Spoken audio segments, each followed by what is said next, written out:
এবার বাংলা একাডেমিতে অভিযান চালিয়েছে দুদক। প্রমাণ মিলেছে ১৭৫ জনের নিয়োগে দুর্নীতি ও স্বজনপ্রীতির।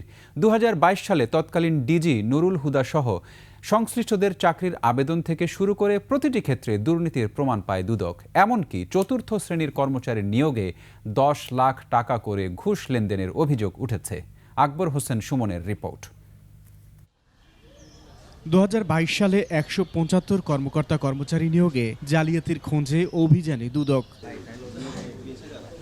সে সময় ৫০,০০০ নিয়োগ প্রার্থীর কাছ থেকে অন্তত ২ কোটি টাকা জমা হয়। এর মধ্যে অর্ধ কোটি টাকা লুটপাট করেন তখনকার মহাপরিচালক নুরুল হুদা সহ অন্যরা।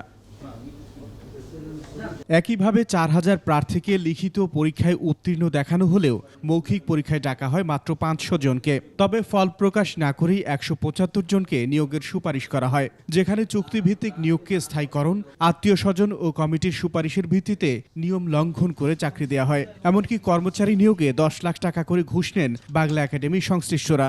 কারা ওই সময় সদস্য সচিব এবং সভাপতি ছিলেন, অন্যান্য সদস্য কারা ছিলেন তাদের আমরা তালিকা সংগ্রহ করেছি। পরবর্তীতে তাদের বক্তব্য নেওয়া হবে এবং এই সংশ্লিষ্ট রেকর্ডপত্রগুলো আমরা চেক করে আমরা কমিশনের প্রতিবেদন দাখিল করব। অপরাধ প্রমাণ হলে দুদককে ব্যবস্থা নেওয়ার আহ্বান জানান বাংলা একাডেমির বর্তমান মহাপরিচালক। আমরা ইমপ্রেশনটা পেয়েছি, কিন্তু সেটার তো আসলে প্রামাণিকতার ব্যাপারটা তো ভিন্ন।